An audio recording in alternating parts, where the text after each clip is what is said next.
So this is May. Hi, Sebastian. It's a Hey, little Leila. late this month, but we were all very mobile, I guess, this month. I think It's it been was a big more. It was month. most. It's been a big month for everyone involved. So yeah, Yeah. So number one, Sebastian, let's talk about Microsoft. So you say Microsoft keeps picking up the CDR tab.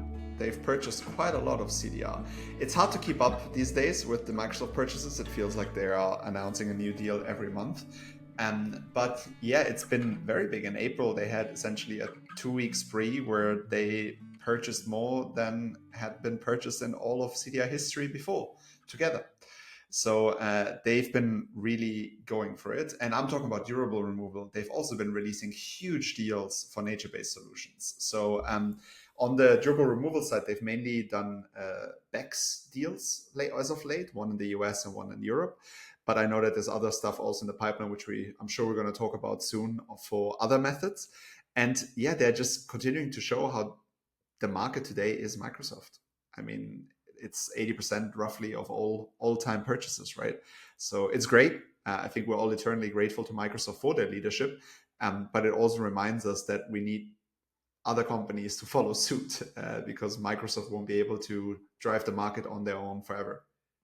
So in your Giga Ten, you're saying they've spent or will spend in total $2 billion on removals? Um, I mean, yeah, they're kind of. I mean, they have a big push. Right, I think they've already spent more than 2 billion. So if I said that, I might. No, that these last purchases were 2 billion. That now These it adds up last again. purchases. Yeah, Right, yeah, right. yeah. Okay. They've That's spent more than incredible. 2 billion already. Yeah. So these last purchases were around 2 billion, and from what I understand, they're doing a big push because they're trying to offset their historical emissions. Right? They want to basically say that they've offset all emissions from the beginning that Microsoft was founded.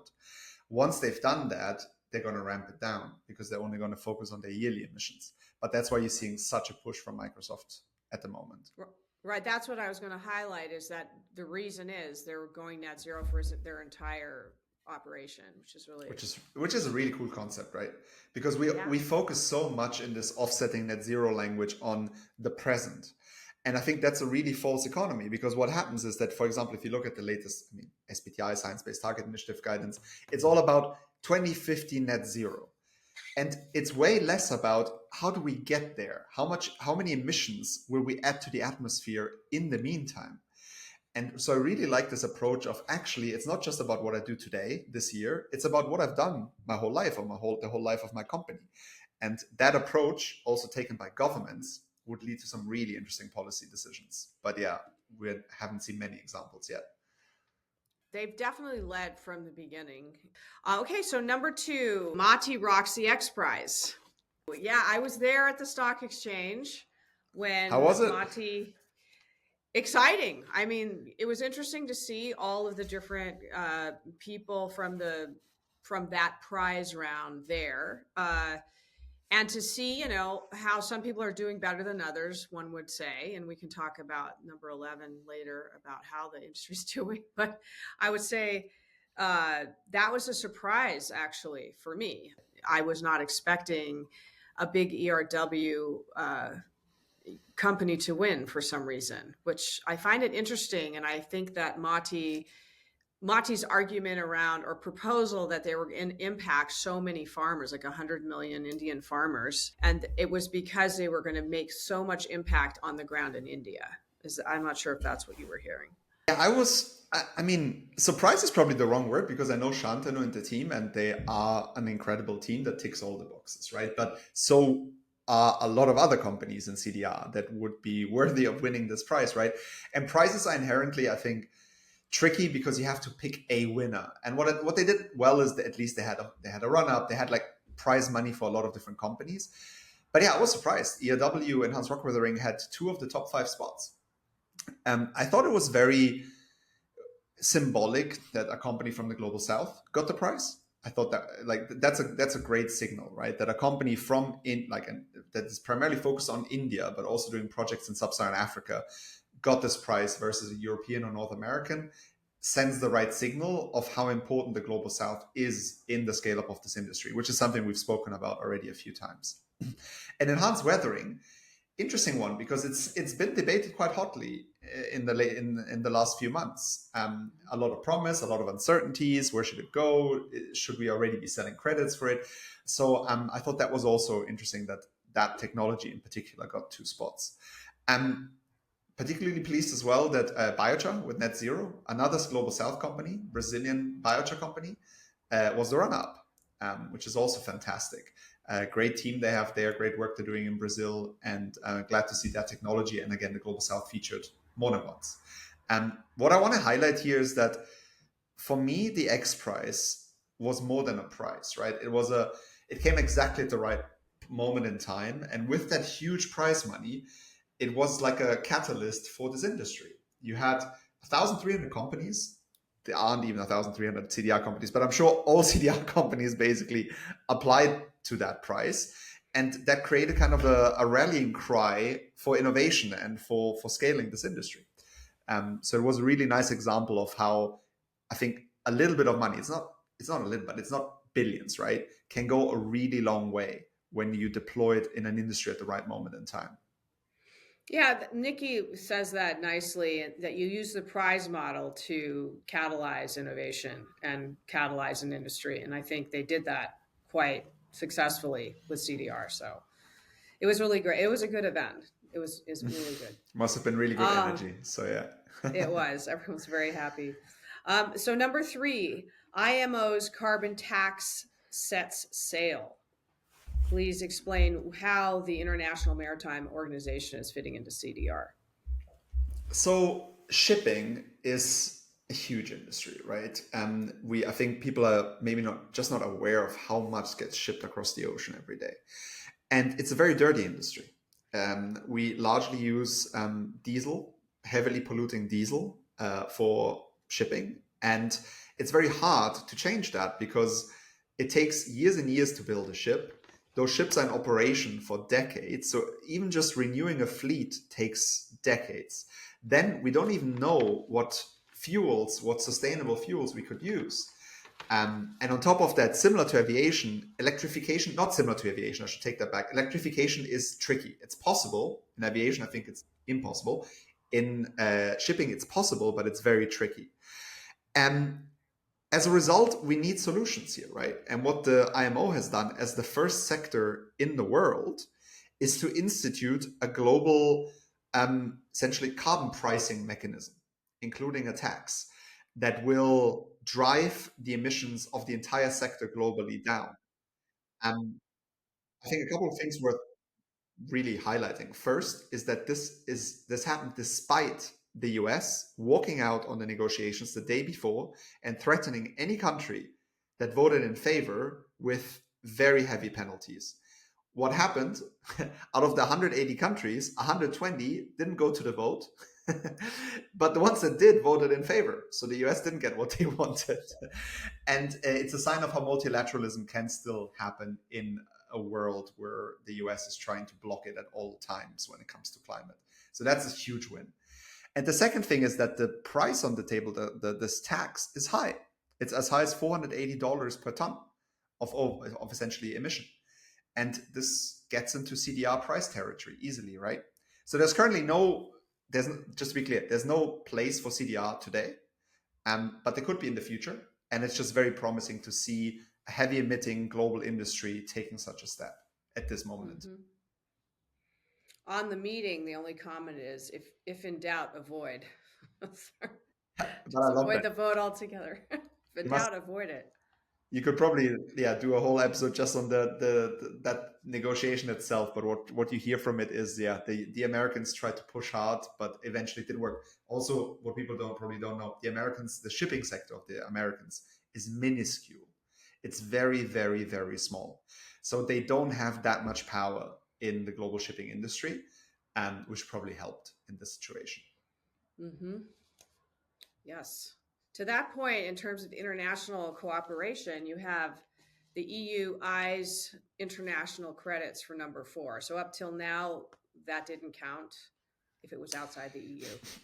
Yeah, this is an important point for people in carbon removal to understand that if you're not from Europe or the US or like Northern Hemisphere more broadly, your credits can basically only be sold for now on the voluntary carbon market, right? Like you don't have access to compliance markets. And the default until recently was you won't in the future either. And that's starting to crack. The European Commission has essentially introduced this concept of having flexibilities in how the European climate target could be achieved, which is completely new and radical. You have Germany and France, Europe's two biggest economies, supporting that. You had the Eastern European bloc recently come in favor of it, come out in favor of it. But first, this comes from a bad place. It comes from a place of lowering climate ambition. Just to be very clear, this is coming because of pressures by national governments that they don't want to have to pick up the tab when it comes to net zero, especially in times where the Americans and many others are taking a step back. So it's not good news as a whole. I want to be very clear on that. In terms of how it can be achieved, they're suggesting we could use international carbon credits. Now, if this is done well with high integrity, durable, high quality carbon removals, I think it's a good idea. We could do it probably more efficiently and at a lower cost than we could in Europe. And we're talking about a few percentage points, not the whole thing. However, if we open that door, we open that Pandora's box, and we allow all sorts of low quality credits in there, it could completely backfire and it could have been an awful decision. And so this is the concern that especially NGOs are raising rightly, is this could really backfire if not done well. And we don't know how it's going to be done. Is there a standards regime in Europe to monitor this, or is that emergent with Carbon Gap or third party to fix that problem? We are developing the CSCF, right, the carbon removal and carbon farming certification framework, and that could serve as an excellent benchmark. But if instead of that, it's tied to UN credits, for example, in the UN right now under Article 6.2, you can trade some really dodgy stuff. And so it would have like, but we're using international UN credits. Yeah, doesn't mean that it's any good. And so that's the worry. And it puts the CDI industry in a tricky position because we kind of want to support this because it could be really good for the industry. But at the same time, if we support it and then it ends up being done badly, we're part of something quite negative that happened, right? So it's kind of a very difficult line, I think, to walk on. Well, it's definitely an argument for good communication during this period, you Yes. know? So, all right. So moving on to number 5, time to emit your opinions on the EU ETS. That's cute. Admit your opinions. Okay. What's um, happening there? so the ETS is the emission trading system in Europe, biggest compliance market in the world for carbon. It's huge. It's hundreds and hundreds of billions every year. And it's only going to go up because it's a cap and trade system, which means by design, the price of carbon will keep going up. It's currently at 60 to 70 euros per ton, but it will go to 100, 150, and so on. And it's currently in a consultation for a major proposal about its design that is due next year for the 2031 and following period. And there's big questions on the table. There's questions around whether the ETS should extend to flights that land in Europe, not just inter-European flights, for example, whether we should cover maritime more. But it's also about CDR. It's basically, should CDR be integrated? What type of CDR? How much? And so it's huge because frankly, I think the ETS will be what scales CDR, at least in Europe. It's by far the biggest, most predictable source of demand we can imagine. And the ETS needs CDR because without it, after 2039, it has no license to operate. Without removals, it can't get to zero. So yeah, it's a huge consultation. I've been covering quite extensively, doing quite a few podcasts on it. I really recommend everyone being part of it. We're launching a campaign that anyone can join soon on this topic because we need to make sure it's done in a way that works for the sector. And the main word here is tech neutrality. I'm really worried about picking specific technologies for this integration and then leaving out others potentially for years and years until we get to revise it. It's always the same topic, but it's something that's likely to happen again here unless we act early. Is there anyone that that's a big support inside the EU for this? I mean, are there any names that are championing this that we are aware of? I mean, within the commission, you've got the people who developed the CSCF, they're in the commission in DG Klima, and they have been strong proponents of tech neutrality, which is great. But even within an institution like the European Commission, the people working on the ETS in DG Klima, who are just next door, um, they don't necessarily share the same opinion. And so there are some people within the commission that are definitely, I think, champions for this. But ultimately, I think what we need here is we need the big players that are already in DTS, the big industrial players, to make a case. And why should they make a case? Because tech neutrality will create more availability, more supply at lower prices than picking just DAX and BEX, for example. So those are the players that I'm really looking at for helping with this campaign. Interesting. Number 6, another acronym, CBAM or CBAM, the CDR policy underdog. Who is the carbon border adjustment, or what are the carbon border adjustment mechanisms? What is so? I just spoke about the emission trading system, right? The emission trading system creates a price on carbon in a specific region. There's around 40 of them worldwide now. Now, as soon as you create a price on carbon, there's the risk of carbon leakage. If I'm a business, I'm just going to go outside of that region and produce there and then import the stuff back into the original region. To prevent that, an ETS usually goes with a CBAM, meaning that we create a price on carbon in Europe, for example, and then we have a price on carbon that has to be paid if you produce a good outside of Europe and import it to Europe to make sure that it's a level playing field. That's the CBAM, and it's incredibly powerful because essentially it's coming into force this year and with the first payments next year. And anyone who imports energy, steel, cement from outside of Europe into Europe will have to pay the equivalent of the ETS as a CBAM penalty. And what does that lead to? The idea is that you create, you raise the bar. State Turkey, they're the biggest exporters to Europe of cement. They will have to green up their cement industry if they want to stay competitive, right? And the idea here is in future, usually the CBAM follows the ETS. If we integrate CDR into the ETS, it will probably soon be integrated into the CBAM as well as an opportunity for Turkish companies to lower their CBAM penalties, for example. Yep. I have a question. Sorry. Yeah. No, go for it. No. If the product itself isn't neutral or zero, can you then buy credits or remove Not credits? Currently. Okay. So you have to just pay the penalty. You just pay the penalty, or the actual thing that you're importing or moving has to inherently be net zero. Exactly. And that's what we discussed, Ev and I, with a kind of CBAM expert, because there's not a lot of CBAM knowledge in the CDI industry. No. So we invited an external expert. And his take, which I kind of agree, even though I don't like to hear it, is CBAM is such a revenue generator, right? That probably there's not going to be that much interest, for example, in Europe to create avenues for that revenue to stay outside of Europe.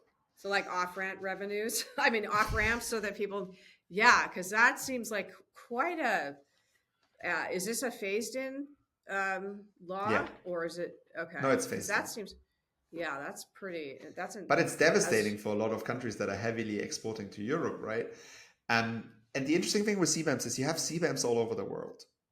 But we always think they're kind of comparable, but they're really not. For example, the US is discussing a CBAM right now. But as our guest was saying, it's not a CBAM. It's just a tariff disguised as a kind of environmental CBAM. It's not. It's just we don't want products from China, so we're going to put a tariff on it and call it a CBAM. So it's important to really look under the hood if it's genuinely targeting environmental concerns or if it's just a tariff in disguise. Yeah, that's incredible. That seems like it would punish a couple of global South countries. A lot. Right. That's the problem with the CBAM. It's a dicey one. But at the same time, we have to do it, right? Like otherwise we have carbon leakage as a real problem. I don't think we can have an ETS without it. All right. We're going to have to follow that up with a longer discussion, I think. Number 7, Canada did change their government. You have, can Carney clear the air for Canada? I'm not so sure, but we'll see. I mean, great news is that we had actually two elections recently that are very promising, I think, when it comes to climate. One is the Labour win in Australia, and one is the Liberals win in Canada. And especially the Liberals win in Canada is something that I think is worth pointing out because, first, the Liberals, as far as I know, the first party that won an election in a major economy that was had CDR explicitly in their party program, and not just CDR. They said we want to be a global leader in CDR. That's huge. Then Mark Carney, there's no head of state globally, I dare to say, that understands carbon markets as well as him. He was the founder of what turned out to be the ICVCM. And so the International Council for Voluntary Carbon Market, that's it. And he knows carbon markets. He knows climate finance. He gets it. So this is something that I think is worth a lot. And third, Canada. I mean, it's has one of the longest coastlines in the world. It's the second biggest country in the world. It has a ton of forests. I think the third most in the world. And there's a lot of potential. A lot of potential. Now, will it stay a priority in the current environment? Who knows, right? Like, I think Canada has some more pressing issues from its neighbor to the south, but at least it does have it on its radar, and I think a lot of good stuff could happen in Canada. And are you looking at the forest nature removals as well as where would they lean in on all CDR or like pretty much across the board, right? They've historically leaned in on direct air capture. They've got an Yeah. investment tax credit already that covers 60% of capital expenditures for a new DAC facility up to a certain limit, but it's very attractive. So they've been leaning in on DACs. They've developed a DAC methodology. But then they're also, I mean, there's a lot of companies working across the technology spectrum in Canada. So I hope that there's going to be more than just DACs. Hmm. Great. And number eight, your Wonder Woman driving German CDR is Nadine Walsh. Tell us a little bit about Nadine. Most people will have encountered Nadine. She's also one of the people who work at volunteer at CDI for AI. She was an author on the State of CDR report. She knows a lot. And we were lucky enough at the DVNE, the German CDR Association, to have her join as policy manager last year. And she's fantastic. I mean, I get to work with her very intimately, and she knows a lot about European and especially German carbon removals and policy. And so, yeah, somebody that I recommend following, and especially if you want to understand the European and German policy landscape better, she's a fantastic person to talk to. And then you have number nine, your CDR policy translator is out. Yeah, once a 45 year, pages worth. once a year, I sit down and I try to distill everything I know about CDR policy in a report. And it keeps getting longer. This year it's 45 pages, but it's essentially it's pretty cool because what I do here with my colleagues in the Carbon Future team is we look at all the key policies happening globally. We've extended the geographic reach. You've got Europe, you've got US, but you also have specific countries, the main countries in Europe, the main states in the US. But what we do then, we describe the policy and then we explicitly write what does it mean if you're a CDR supplier, each policy, and what does it mean if you're a CDR buyer. And so we try to really translate policy into actions for suppliers and buyers. And that's, I think, where the value lies. But so, yeah, hopefully somebody, if you just want to get the full lowdown, go in there. If you don't want to read 45 pages, jump to the thing that's most relevant and interesting for you. It's all free. So just, yeah, the buyer's guide to CDR policy. Make sure to check it out. Great. And I'll put the link in the back of this video. And finally, want to get in the ring next. That was the big showdown between DAC and Biochar that you had hosted, number 10 of Yeah, I this mean, month's Giga 10. that event was wild, like by far the best received CDI event I've been part of, which got us to think we want to do this again. We launched a poll that hundreds of people took about what they want to see next. People want to see next avoidance or reductions versus removal credits. There was also kind of temporary versus durable CDR. Then we could have enhanced rock weathering against BECS. There's a couple of different things we can do.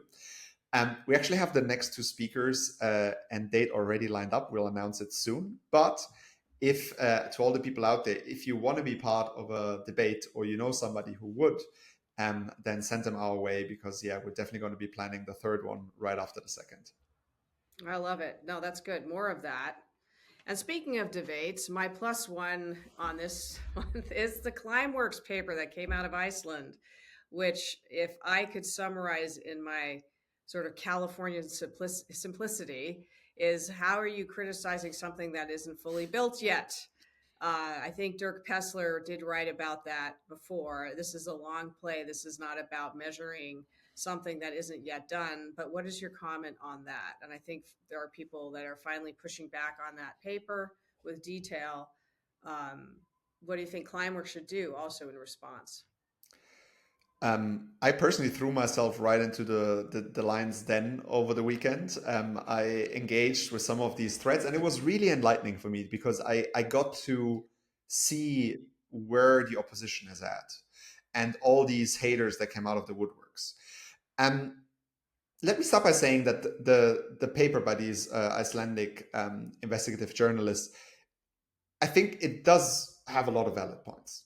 Like I do think that Climeworks has been very bold in its promises, and I think they would kind of take some of them back. They probably should not have said that they're going to remove a gigaton by 2030. They should probably not have said that they're going to hit $100 a ton. They made mistakes that a lot of early stage startups do. And they are also, and I think that's also fair, they've sold a lot of credits to a lot of people and a lot of companies. And if you're going to take 5-10 years until you reach volume, you might want to take it a bit slower with that, right? As some other CDR companies are. So I think they have brought some problems onto themselves. And this article does call them out on that. The article's main concern is around the volume of carbon removal that their two current plants are producing. That's unfair, I think, because that's actually been transparently communicated by Climeworks last year. They've actually led the way by saying, hey, we were aiming for 4,000. We thought we could get 3,000. We actually got 900, right? So I think that's unfair, and also that totally misses the point that DAC is a technology for the future. So it's not supposed to be profitable today. It's not supposed to be carbon efficient today. It's something that we're investing in today to learn as quickly as possible so that we can get ready for the 2030s. So that point, I think, was really off. And the reactions online were enlightening because I realized that the biggest, yes, they're the climate deniers, right? Climate change deniers. They came out.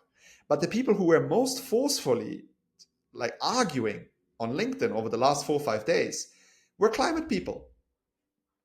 Were people who are fighting the same fight. They're in the same bubble as us. They're not outside the bubble. They're in the bubble. But they're saying how many schools could we have electrified with this money? Right? And so that was sad to see, frankly, that I need to argue with climate folks like myself instead of trying to convince the people outside the bubble. So a lot to be learned from this whole story. Yeah. What was Well, your impression? well, it's the same people that Mark Jacobson from Stanford leading the way. This idea that there's this very specific energy efficiency look at where we deploy our energy. And that's a hard one to argue, right? You're saying, well, if you're going to have renewable energy, it needs to be deployed for electrification rather than removals, and that the inefficiencies of DAC are never going to make sense, right? And so that's a tough one to argue. But what I'm seeing is that it's very global in meta. It's a meta concept that doesn't actually apply to local situations. So, for example, if you look at Kenya, DAC looks really good because it helps create demand for electrification that didn't exist before. Geothermal is fantastic. So that thinking doesn't apply or work for Kenya, right? Mm-hmm. And it may not even apply for Iceland, even though Iceland is electrified. Iceland has abundant geothermal. So I don't see how that argument overlays onto Iceland. The part that you're right about and that we're looking at is the efficiencies of DAC in terms of they wanted to pull down 4,000, they pulled down 900, but that's the sorbent technology that they themselves admit are difficult. So again, it's like saying, well, in the 70s, like you said, you were going to do solar. I mean, we could still accuse the solar industry of saying you said you were going to electrify X amount of the world and you're not there yet, or whatever. It wouldn't that be the equivalent? No, I hear Yeah. you. And I think they didn't differentiate, for example, between electricity and heat, which is another big point. Mm-hmm. They just Mm-hmm. pretended that it was all electricity, but you can use heat that would otherwise be wasted, right? There were some issues there, and I don't know if you saw, but I picked a fight with the Stanford professor, which was You an did. interesting. Mark Oh, with I Mark. did.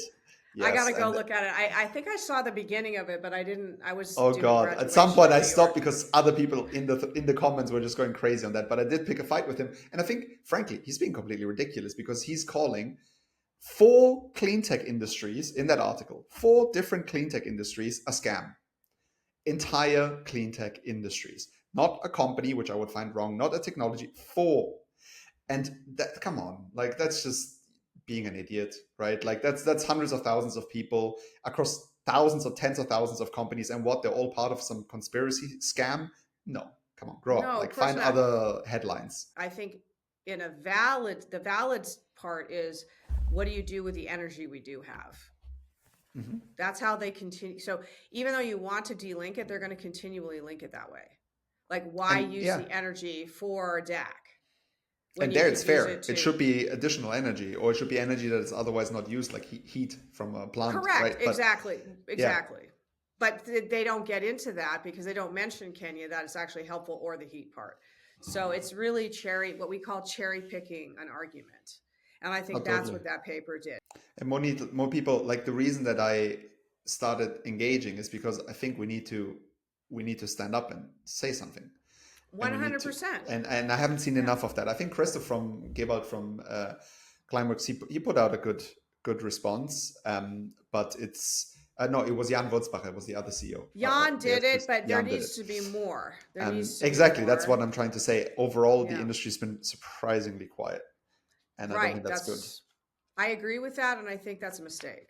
Yeah, So, but anyway, with that positive news, there's a lot of other good stuff. I look forward to speaking to you soon, since this was so late in the month. June's coming out definitely. soon. I hope you have a good 2 weeks, and Thanks, Leila. Speak I'm soon. excited for you, for what's coming soon for you. Thank you.